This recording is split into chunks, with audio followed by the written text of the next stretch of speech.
Hello students, this is the answer explanation video of online practice at 4 and let us begin now. First question, which among the following pairs are correctly matched? So here one side we have goods with GI tag and the other side we have states in which they are originated. So first one, Sorai Hovar painting Chhattisgarh. No, this is wrong. So Sorai Hovar painting belongs to Jharkhand, not Chhattisgarh. Telliar Umal belongs to Telangana and Kandangi Sari belongs to Tamil Nadu. Okay, so option C is the correct answer. Sorai Hovar painting அப்படிங்கிறது வாளில் வரையக்கூடிய ஒரு முரால் art. Okay, so ஜார்க்கண்டில் ஹசாரிபாக் டிஸ்ட்ரிக்டில் அது வந்து ரொம்ப famous. அங்கே அவைலபிளாக இருக்கக்கூடிய அந்த லோக்கல் சாண்ட் மண்ணை எல்லாம் யூஸ் பண்ணி கலரிங்காக பயன்படுத்தி இந்த ஓவியத்தை வந்து வரைவாங்க. So it's very famous there. அதனால் இந்த ஆர்ட்டுக்கு வந்து ஜிஐ டேக் கிடச்சிது, ஜியோகிராஃபிக்கல் இண்டிகேஷன் டேக் கிடச்சிது ரீசன்ட்லி. தெலியார் ரூமல் வந்து it's a cloth. Okay, so அது வந்து ஒரு special kind of cloth made in handloom only. ஹேண்ட்லூமில் மட்டும்தான் அதை செய்வாங்க, கைத்தறியில் தான் செய்வாங்க. ஸோ எங்கே அப்படின்னா தெலுங்கானாவில் நிசாம், ஹைதராபாத் நிசாமனுடைய காலத்திலே இது செய்கிறது. அப்புறம் வந்து அந்த நிசாமுக்கு கோர்ட்டில் இருந்த அவருடைய அரண்மனையில் வேலை பார்க்கக்கூடிய பணியாளர்கள் வந்து அதை பயன்படுத்துகிற அந்த ட்ரெடிஷன் வந்து அப்படியே கண்டினியூ ஆகிருக்குது. இப்போவும் பார்த்திங்கன்னா அஜ்மீர், ராஜஸ்தானில் இருக்கக்கூடிய அஜ்மீர் தர்காவில் அந்த ஆஃபரிங்காக இந்த தெலியார் ருமால் அப்படிங்கிற இந்த க்ளோத்தை தான் பயன்படுத்துவாங்க. நார்மலி மிடில் ஈஸ்டர்ன் கண்ட்ரீஸ்ல எல்லாம் ஹெட் வியராக வந்து இந்த தெலியார் ருமல் க்ளோத்தை வந்து பயன்படுத்துகிறாங்க. So that's why this is very famous India. So இது ரெண்டுக்கும் ரீசெண்டாக ஜிஐ டேக் கிடச்சிது. So that's why they are in news. Kandangi சாரிக்கு ஏற்கனவே ஜிஐ டேக் கொடுத்துருந்தாங்க. It's from Tamil Nadu. So what is this GI tag? GI stands for geographical indication. So it's a sign actually. So அது வந்து ஒரு கைண்ட் ஆஃப் ஸ்டேட்டஸ், சரிங்களா? So it's a status used on or a sign used on product. So அந்த products வந்து எதுவாக வேணால் இருக்கலாம். It may be an agriculture product. So like Kashmir saffron, Kashmir குங்குமப்பூவுக்கு ரீசெண்டாக ஜிஐ டேக் கிடச்சிது. So it may be an agricultural product. It may be an industrial product like Dindigul lock, Dindigul பூட்டுக்கு GI tag கிடச்சிருக்கு. It may be a food stuff. Okay, so like கடலை மிட்டாய், கோவில்பட்டி கடலை மிட்டாய் has GI indication tag. அதே மாதிரி it may be a drink or whatever. It may be a handicraft, right? So just like Telia Rumal and this painting. So it's a sign used on such products that have a specific geographical origin. ஸோ ஒரு குறிப்பிட்ட இடத்துல தயாரிக்கப்படுறதுனால இல்லை விளையிறதுனால அந்த particular குட்டுக்கு ஒரு quality இருக்குது, தரம் இருக்குது அப்படின்னு சொன்னால் அதை சர்டிஃபை பண்ணி இந்த ரெஜிஸ்ட்ரி, ஜிஐ ரெஜிஸ்ட்ரி வந்து தேல் provide this geographical indication take. So that அதுக்கு டியூப்ளிகேஷனை வந்து என்ன பண்ணலாம், நம்ம ப்ரிவென்ட் பண்ண முடியும். அப்புறம் வந்து அதுக்கு எக்ஸ்போர்ட் லெவலில் மார்க்கெட்டில் வந்து அதுக்கு நல்ல வேல்யூ வந்து இன்க்ரீஸ் ஆகும். இப்போ ஜிஐ டேக் கிடைச்ச ஒரு ப்ராடக்ட் அப்படின்னா அதை ஈஸியாக வந்து மார்க்கெட் பண்ண முடியும். அதோடைய மார்க்கெட் வேல்யூ வந்து இன்க்ரீஸ் ஆகிறதுக்கான வாய்ப்பு இருக்குது, ரைட்? ஸோ இதை அஃபிஷியல் டாக்குமெண்ட் பார்த்தீங்கன்னா globally this GI tag is a part of intellectual property rights under this convention, Paris convention for the protection of industrial property.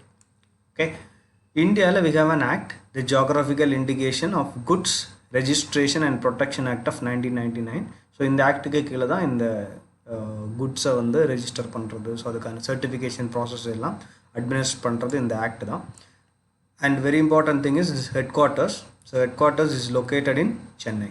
Okay, second question, Treaty of Zugali signed in 1815 was the result of. So this treaty was the result of Anglo-Nepal War.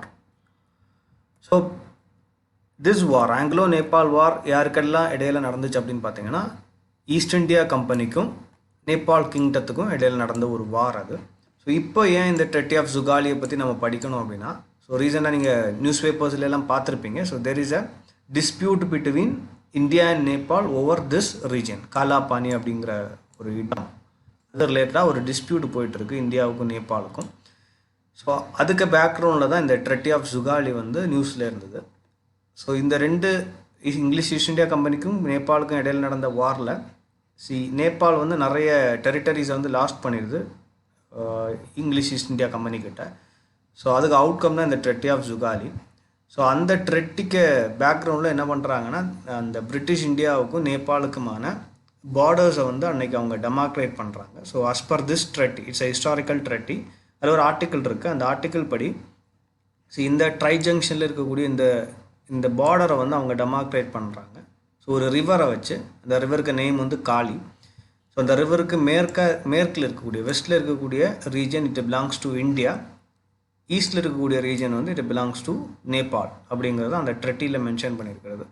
இப்போ என்ன problem அப்படின்னா, இந்த சோர்ஸை வரையறுக்கிறதுல, இந்த ரிவருனுடைய origin எங்கே originate ஆகுது அப்படிங்கிறத வரையறுக்கிறதுல difference of opinion இருக்குது ரெண்டு கண்ட்ரீஸுக்குமே. ஸோ இது முன்னாடியே இருக்குது இந்த இஷ்யூ, இந்த டிஸ்பியூட். இந்தியாவுக்கும் நேபாளுக்கும் இடையில் இருக்கக்கூடிய one of the largest territorial dispute அப்படிங்கிறது இதுதான்.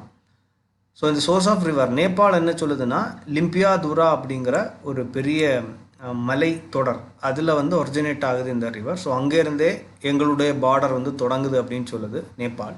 இந்தியா என்ன சொல்லுதுன்னா, இல்லை காலாபானியில் தான் இந்த ரிவர் காளி வந்து, ரிவர் காளிங்கிற நேமே காலாபானிங்கிற ரீஜனில் வச்சு தான் அதுக்கு நேம் கொடுக்குறாங்க. ஸோ அதனால் எங்களுக்கு வந்து எங்கள் பார்டர் வந்து காலாபானி அப்படின்னு வந்து சொல்லுது. ஸோ இப்போ இந்த காலாபானி எங்கே இருக்குது, எந்த இடத்துல லை ஆகுது? ஸோ ஆக்சுவலியாக இதோடைய ஜியாகிரபிக்கல் லொக்கேஷனில் ரொம்ப இம்பார்ட்டன்ட் நமக்கு. So it lies in the tri junction. அதில் தான் இந்த நியூஸ் பேப்பர் ஆர்டிக்கிளில் பார்த்தீங்கன்னா, பிக்சரில் கூட பார்த்தீங்கன்னா ட்ரை ஜங்ஷன் ட்ரபிள் அப்படின்னு போட்டிருக்காங்க. ஸோ இந்த Kalapani lies in the tri junction of 3 countries, actually Nepal, India, and of course Tibet. That is, Tibet is under the control of China. So it's lies in the tri-junction of Nepal, India and China. The Kalapani dispute-ல இந்தியாவுக்கு நேபாளுக்கு இடையில இப்போ ரீசெண்டாக என்ன நடந்துச்சிருக்கு அப்படின்னு பார்க்கலாம். So Kalapani, so this is the location of Kalapani. So Kalapani lies on the easternmost corner of Uttarakhnd's Pithoragarh district. இப்போ கரண்டாக இது வந்து இந்த Kalapani region is under the control of India. Okay, so அதை ஞாபகம் வச்சுடுங்க. It's currently under the administrative control of India under Pithoragarh district. But there is a dispute between India and Nepal. இப்போ ரீசெண்டாக என்ன நடந்துச்சுன்னா, 2019 என்ன நடந்ததுன்னா, நமக்கு தெரியும், India revoked article 370. Okay, so 2 union டெரிட்டரிஸை வந்து India, government of India establish பண்ணிச்சு. ஸோ அதுக்கு தொடர்ச்சியாக we published a map, government of India published a map, revised political map. So அந்த பொலிட்டிக்கல் மேப்பில் காலாபானியை பித்தோர்கார் டிஸ்ட்ரிக்ட்டுக்கு ஒரு பார்ட்டாக வந்து அதில் டெபிக்ட் பண்ணியிருந்தாங்க. ஸோ இதை வந்து நேபாள் வந்து ப்ரொட்டஸ்ட் பண்ணிச்சது. ஓகே, வன்மையாக கண்டிச்சது. ரைட். ஸோ இந்தியா பண்ணது வந்து இட்ஸ் டிஸ்பியூட்டட் டெரிட்டரியை அதனுடைய பார்ட்டாக மேப்பில் டெபிக்ட் பண்ணது வந்து இட்ஸ் அன்எத்திக்கல் அப்படின்னு சொல்லி ப்ரொட்டஸ்ட் பண்ணிச்சு நேபாள். ஸோ அடுத்து பார்த்தீங்கன்னா, இந்தியா May 8, 2020 ரீசெண்டாக என்ன பண்ணிச்சதுன்னா, inaugurated a link road, Dharchula Lipulekh pass link road. So எதுக்கு அப்படின்னா, கைலாஷ் மானசரோவர், ஸோ அந்த ஹோலி சைட்டுக்கு போகிறதுக்கான ஒரு லிங்க் ரோடை வந்து நம்ம அதில் இனாகுரேட் பண்ணோம். ஸோ அந்த ரோடு வந்து இந்த காலாபானி ரீஜன் வழி தான் பாஸ் பண்ணுது. ஸோ அதுக்கும் என்ன பண்ணிச்சது அப்படின்னா, நேபாள் கடுமையாக இந்தியன் டிப்ளமேட், இந்தியன் அம்பாசிடரை வந்து கூப்பிட்டு சம்மன் பண்ணிச்சது. ரைட். ஸோ அதுக்கு பிறகு நேபாள் வந்து ஒரு கவுண்டர் ஆக்ஷன் கொடுத்தது. ஸோ May 22, 2020 நேபாள் இன்னொரு நியூ பொலிட்டிக்கல் மேப்பை இன்ட்ரடியூஸ் பண்ணிச்சது. ஸோ அங்கே நேபாள் பார்லமெண்ட்டில் ஒரு கான்ஸ்டியூஷன் அமெண்ட்மெண்ட் எல்லாம் கொண்டு வந்து they introduced new political map. So அந்த பொலிட்டிக்கல் மேப்பில் இந்தியா கிளைம் பண்ண இந்த டிஸ்பியூட்டட் ஏரியாஸை அவங்க என்ன பண்ணாங்கன்னா, so it's a kind of counter action. சரியா. So Kalapani, Limpiyadhura and Lipulekh pass, இந்த 3 ரீஜனையும் நேபாளுடைய டெரிட்டரிஸை அவங்க வந்து அவங்களுடைய மேப்பில் காமிச்சாங்க. ஸோ இதுதான் ஒரு டிப்ளமேட்டிக் டிஸ்பியூட் வந்து ஃப்ளேர் அப் ஆகிறதுக்கு இப்போ ரீசன்ட் டைம்ஸில் ஒரு முக்கியமான காரணம். Okay. Third question, which among the following statements is are true? A person who is not a member of the state legislature can be appointed as the chief minister for 6 months. So this is correct. Okay. Second one, a member of the upper house of the state legislature cannot be appointed. அப்படின்றிருக்கு. No, he can be appointed. Right. So this is wrong. So here option A1 only is the correct answer. Right. So அப்போ இதை பார்க்கலாம் கொஞ்சம் டீட்டெயிலாக. So இந்தியாவில் we have state legislatures, மாநில சட்டமன்றங்கள் இருக்குது. இந்த மாநில சட்டமன்றங்களில் சில சட்டமன்றங்களில் பார்த்திங்கன்னா 2 அவை இருக்குது. சே Andhra Pradesh, Bihar, Karnataka, Maharashtra, Telangana, Uttar Pradesh. So in the 6 states வந்து we have bicameral state legislature. That means அங்க legislative assembly இருக்கும்.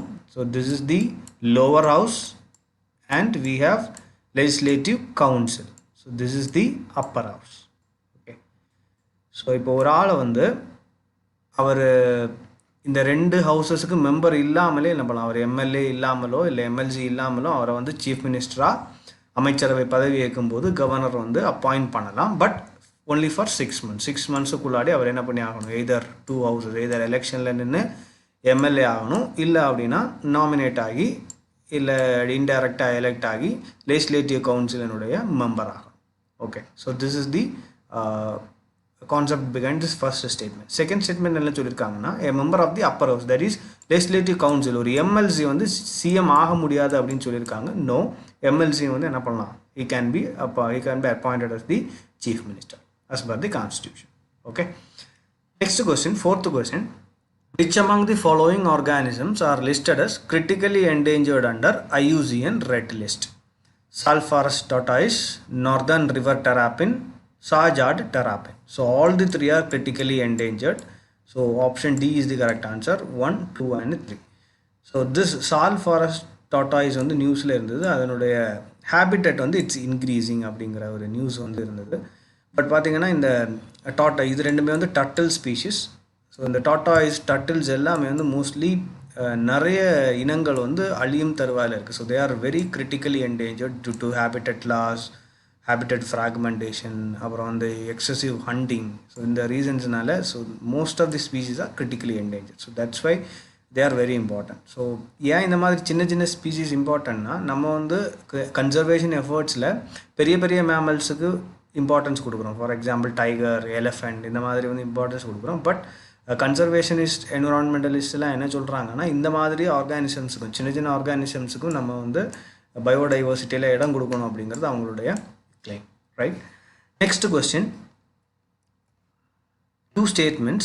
Stunting is when a child has low height for their age. So don't forget this, low height for their age. Yes, this is correct. Stunting means ஒரு குழந்தை வந்து அதனுடைய வயதுக்கு ஏற்ற வளர்ச்சி இல்லாமல் இருக்குது. வளர்ச்சி in the sense low height, height வந்து கம்மியாக இருக்கிறது, உயரம் குறைவாக இருக்கிறது. ஸோ இது எதனால் நடக்கும் அப்படின்னு பார்த்தீங்கன்னா, due to malnutrition, repeated infections and or poor social stimulation. So this stunting is correct. This is a definition for stunting. So this statement is correct. அடுத்து பார்த்தீங்கன்னா wasting is low weight for height. So உயரம் இருக்கும் ஆனால் உயரத்துக்கு ஏற்ற எடை இருக்காது, அதான் low height for weight. So this is a strong predicator of mortality among children under 5. So இது வந்து நிறைய குழந்தைகளுடைய இறப்புக்கு இந்த வேஸ்டிங் அப்படிங்கிறது வந்து காரணமாக இருக்குது. ஸோ அதுவும் ஒரு மால் நியூட்ரிஷனுடைய ஒரு அவுட்கம் தான், அது சிவியர் மால் நியூட்ரிஷனுடைய அவுட்கம் தான் இந்த வேஸ்டிங் அப்படிங்கிறதும்.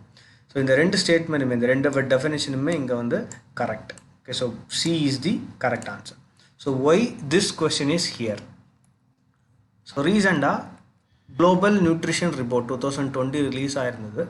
ஸோ இது யார் பப்ளிஷ் பண்ணுறா அப்படின்னா, ஸோ ஒரு எக்ஸ்பர்ட் குரூப் இருக்குது, global nutrition report expert group, அப்புறம் அதே மாதிரி global nutrition report stakeholder group plus WHO. So இந்த 3 பேரும் சேர்ந்து தான், 3 ஆர்கனைசேஷன்ஸும் சேர்ந்து தான், குரூப்ஸும் சேர்ந்து தான் பப்ளிஷ் பண்ணுறாங்க குளோபல் நியூட்ரிஷன் ரிப்போர்ட்டை. ஸோ இது ஏன் வந்து இந்தியாவை பொறுத்த வரைக்கும் இம்பார்ட்டன்ட் அப்படின்னா, 2012 world health assembly, so this is not world health organisation, WHO means world health assembly, it's the executive organ of WHO. Don't forget this. So this assembly identified 6 nutritional target. So நீங்கள் அதை refer பண்ணுங்கள், இந்த 6 nutritional target என்ன அப்படின்னு.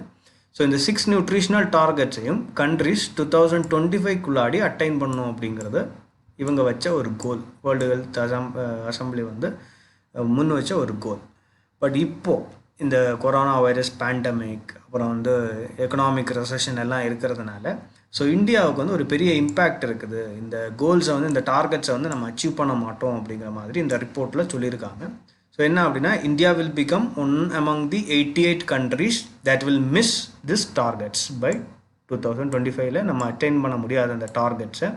Plus இந்தியாவில் வந்து நிறைய inequalities இருக்குது, எஸ்பெஷலி நியூட்ரிஷனுக்கு ஆக்சஸ் பண்ணுறதுக்கு நல்ல good food hygienic and healthy ஃபுட்டை ஆக்சஸ் பண்ணுறதுல நிறைய இன்இக்வாலிட்டிஸ் வந்து இருக்குது. ஸோ அது வந்து it results in the mall nutrition அப்படின்னு வந்து இந்த ரிப்போர்ட் வந்து மென்ஷன் பண்ணுது. Right. Next question, sixth question, which among the following countries lie along the equator? So Maldives, Indonesia, Brazil, Colombia. So all these countries lie along the equator. Option D is the correct answer. 1, 2, 3 and 4. So totally 13 countries lies along the equator. So Ecuador, Colombia, Brazil, Gabon, Congo, Democratic Republic of Congo, Uganda, Kenya, Somalia, Maldives, Indonesia, Kiribati, Sao Tome and Principe. Right. Next question. Consider the following statements about Bureau of Police Research and Development. BPRD is a statutory body that works under the Ministry of Home Affairs. So it's not a statutory body. So நம்ம போன வீடியோஸ்லேயே சொல்லியிருந்தேன், statutory பாடினா ஒரு organisation ஒரு லா மூலமாக பார்லமெண்ட்லேயோ இல்லை state லெஜிஸ்லேட்டிவோ கொண்டு வந்த ஒரு லா மூலமாக அதை ஏற்படுத்தியிருந்தாங்கன்னா, எஸ்டாப்ளிஷ் பண்ணியிருந்தாங்கன்னா அது ஸ்டாச்சுட்டரி பாடி. இது ஸ்டாச்சுட்டரி பாடியில் இது வந்து சாதாரண ஒரு தீர்மானத்தின் மூலமாக கொண்டு வந்த ஒரு ஆர்கனைசேஷன். ஸோ அதனால் of course it works under the ministry of home affairs, but it's not a statutory body. Right. So this statement is wrong. It works with the primary objective of modernization of police force. So this is correct. So option B2 only is the correct answer. இது ஏன் நியூஸில் இருந்துச்சு அப்படின்னு சொன்னால், so recently there are lot of fake news. சரியா, நிறைய fake news வந்து spread ஆகுது சோஷியல் மீடியாவில், ஈவன் நியூஸ் பேப்பர்ஸ், இதில் எல்லாமே வந்து சில ஃபேக் நியூஸ் வந்து ஸ்ப்ரெட் ஆகுது அபவுட் கோவிட்-19 பேண்டமிக் ரிலேட்டடாக நிறைய ஃபேக் நியூஸும் மிஸ்இன்ஃபர்மேஷன்ஸும் ஸ்ப்ரெட் ஆகிட்டு இருக்குது. ஸோ அதை வந்து நம்ம எப்படி தடுக்கிறது அப்படிங்கிறதுக்காக ஒரு கைட்லைன்ஸ் வந்து இஷ்யூ பண்ணியிருந்தாங்க இந்த authority PPRT. That's why this organisation is in news. Eighth question, which committee constituted by Reserve Bank of India recommended forming a government sponsored fund of funds? So this is option C, UK Sinha Committee. UK Sinha Committee on MSMEs, micro, small and medium enterprises recommended this fund of funds. So adana fund of funds அப்படின்னா அது வந்து ஒரு huge pooled fund. அது நிறைய small investors சேர்ந்து ஃபண்ட்ஸை collect பண்ணி ஒரு பெரிய ஃபண்டாக க்ரியேட் பண்ணிவிட்டு அப்புறம் அந்த ஃபண்ட்லேருந்து எடுத்து வேறு சின்ன சின்ன மியூச்சுவல் ஃபண்ட்ஸில் இன்வெஸ்ட் பண்ணி ப்ராஃபிட் மேக் பண்ணுறது தான் இந்த ஃபண்ட் ஆஃப் ஃபண்ட்ஸுக்கு பின்னாடி இருக்கக்கூடிய ஒரு logic. Okay. Next question, 9th question. Consider the following statements with respect to labor laws enacted under British rule. So first Factory Act 1881 dealt mainly with child labor. So this is correct. Indian Factory Act 1891 provided weekly holiday for all workers. This is also correct. Both of these laws were applicable to all industries including tea and coffee plantation. So this is wrong. Okay. So இந்த loss வந்து இந்த லாஸும் இந்த labour loss எதுவுமே வந்து அன்னைக்கு British இந்தியாவிலேருந்து tea and coffee பிளான்டேஷன்ஸுக்கு பொருந்தாது. Okay. So that's why this statement is wrong. 1 and 2 only is the correct answer. So these are the important provisions of this act. First Factory Act 1881 and Indian Factory Act 1891. So first Factory Act உடைய provisions பாருங்க. So எல்லாமே it deals with child labor. So it prohibited the employment of children under 7 years of age. Working hours of children is regulated to 9 hours per day. Children was provided with 4 holidays in a month. So here Indian Factory Act 1891 it increased the children's age limit. So 9 to 14 years வரைக்கும் உள்ளவங்க தான் children அப்படின்னு declare பண்ணிச்சு இந்த act. Plus it reduced the working hours of children to 7 hours a day. So it's an improvement. Okay. Then maximum working hours are women வந்து 11 hours. So with 1 hour and 30 minutes break. And it provided weekly holidays for all. 10th question. In India, if a species is declared as vermin under Schedule 5 of the Wildlife Protection Act 1972, what does it imply? So it implies it is deprived of any protection under this law. வெர்மின்னு எப்போ ஒரு ஸ்பீஷீஸை வந்து declare பண்ணலான்னா அந்த species வந்து crops, அதாவது agricultural க்ராப்ஸுக்கு த்ரெட்டாக இருக்குது, அதை வந்து நாசம் பண்ணிட்டு போகுது அப்படின்னு சொல்லும்போது அதை வெர்மினாக டிக்ளேர் பண்ணலாம்.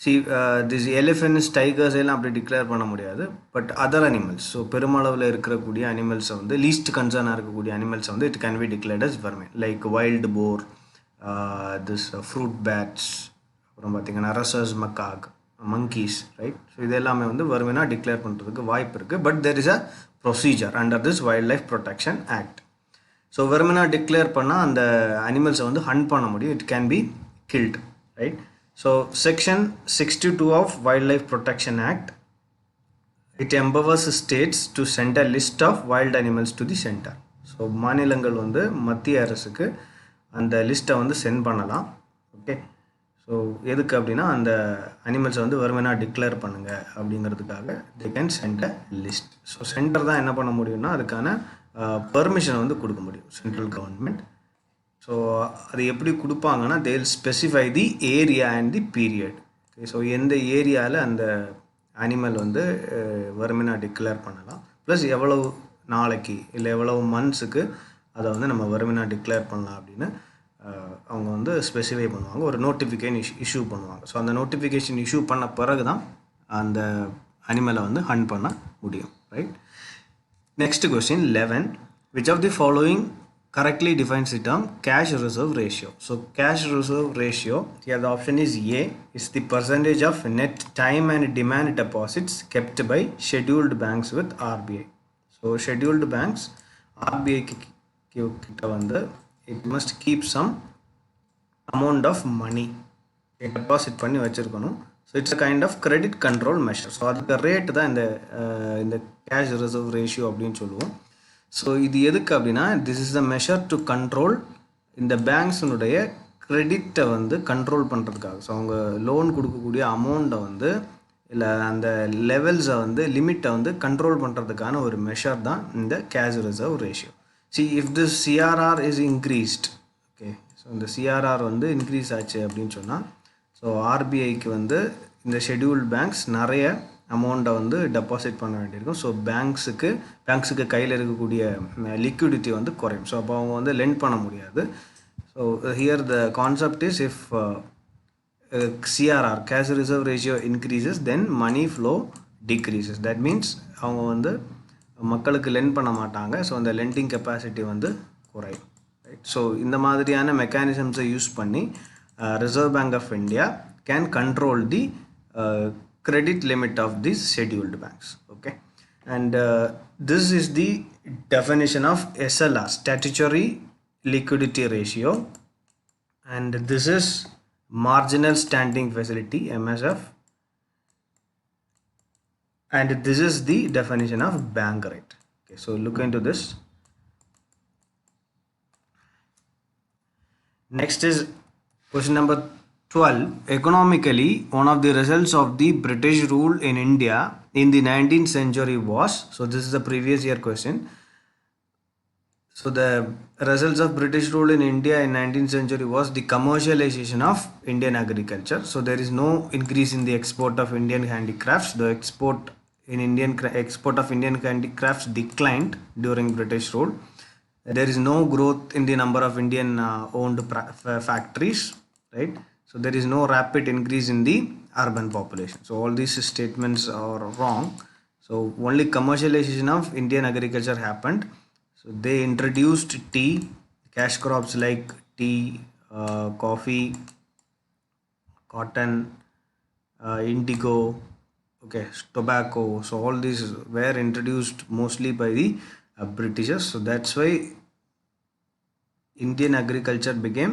commercialized during the regime of British next question number 13 so what does venture capital mean this is also a previous year question so venture capital mean a long term startup capital provided to new entrepreneurs so இப்போ புதுசாக ஒரு company start பண்ணணும் இருக்கிறவங்க இல்லை தொழில் முனைவோர்னு சொல்கிறாங்க இல்லையா so அவங்களுக்கு கொடுக்கக்கூடிய மூலதனம் தான் இந்த venture capital right so first வந்து கொடுக்கக்கூடிய அந்த டோட்டல் கேபிட்டல் அமௌண்ட் தான் வெஞ்சர் கேபிட்டல்னு சொல்லுவோம் next question 14 the painting of Bodhisattva Padmapani is one of the most famous and oft illustrated paintings so it's at Ajanta so one of the most beautiful paintings in Indian caves. So Ajanta caves. So this is the painting, Padmapani painting. So it's related to Buddhism. Right? Next thing is question number 15. It's about DPSP. This is also a previous year question. Which principle among the following was added to the directive principles of state policy by the 42nd Amendment of the Constitution? So here option B is the correct answer. Participation of workers in the management of industry. So that's all about this video. Thank you for watching, and if you have any queries related to civil services or TNPSC exams, kindly contact us in this address.